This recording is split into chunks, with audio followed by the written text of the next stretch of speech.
Welcome to Daily Armour. We'll be in the book of Lamentations today, chapter number 3, and looking at verse number 22.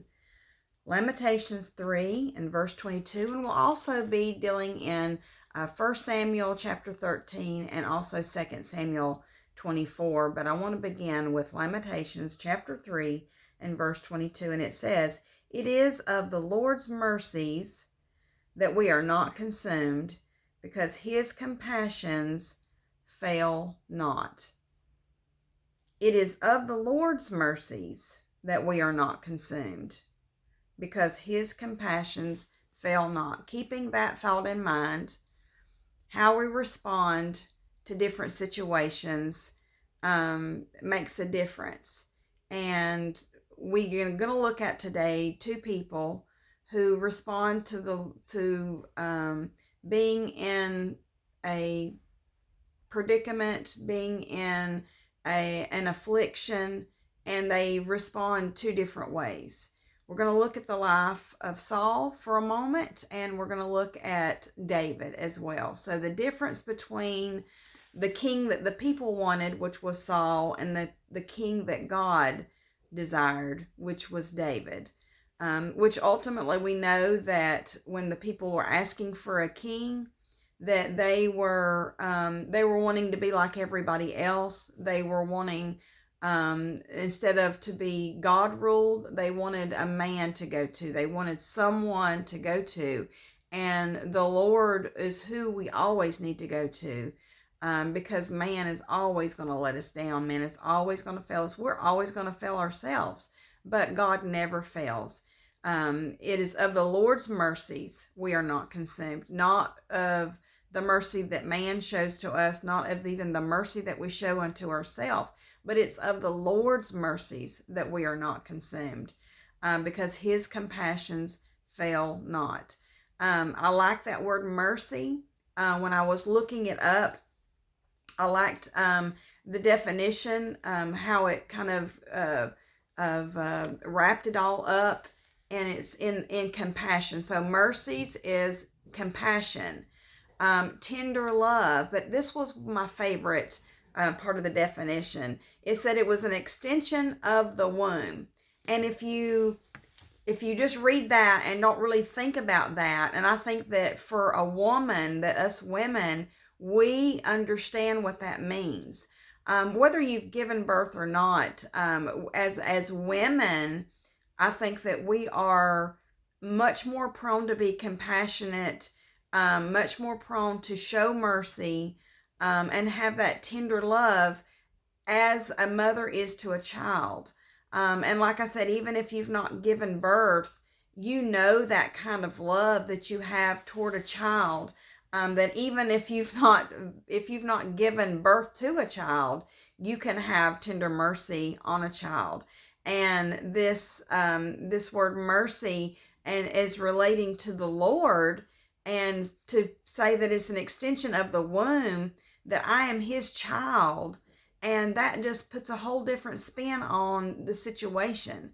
And so when we read about the Lord's mercies, and we're putting our trust in his mercy and in him, then that puts a whole different spin on it, because as we'll see here in the life of David and in the life of Saul, just for a brief little moment, and a brief little instance here, we'll see that we can't trust ourselves and we can't trust others, but we can always trust the Lord, and always respond. And our response will dictate if we are trusting the Lord, or if we're trusting in someone else, or if we're trusting in ourselves. So the first place I want to go to is in 2 Samuel chapter 24, verse 14. Flip to your Bibles. 2 Samuel chapter 24 and verse number 14. I'm going to give you some time to flip over there. 2 Samuel chapter 24 and verse 14. And it says, "And David said unto Gad, I am in a great strait. Let us fall now into the hand of the Lord, for his mercies are great, and let me not fall into the hand of man. So David responds, what is a great strait? A great strait is that affliction that you're in, is that bind that you're in, is that distress that you're in. It's when the enemy is attacking. It's the trouble that you're in. It's when you feel bound, or you are physically bound. You may be bound, or you may be spiritually bound, and you are in a fix. It said, then David said unto Gad, I am in a great strait, not just any old affliction, a great affliction. So he is in a very hard place. He's in a very bad predicament. How does he respond to that bad predicament? He is going back to the Lord. He is relying on the Lord, because it says, let us fall. That's submitting.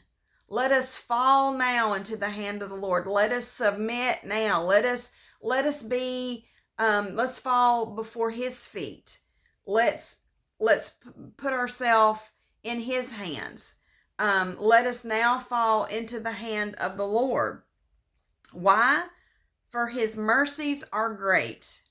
I like the way it says the same thing in 1 Chronicles chapter 21 and verse number 13. It's almost the exact same verse, but it says, for very great are his mercies. Not just that his mercies are great, but for very great are his mercies. So just like in that great strait that you or I may be in, this great affliction, this great this great distress that you or I are in, but that his mercies are very great. So no matter what the predicament is, his mercies are going to supersede that. They're going to be beyond that. And like I said, that mercy is his compassion, and that his tender love, and that he is treating us as an extension of the womb. He is treating us as a mother would a child. And I tell you, your children will push you. But when it comes right down to it, they also just make us melt. They also just make us melt, even when they are expecting more out of us than we feel like that we're able to give. But we want to, and that's as a person, as a human, that just bogs my mind. What I'm willing to do for my child or my grandchildren, and yet God is perfect, and his power is endless.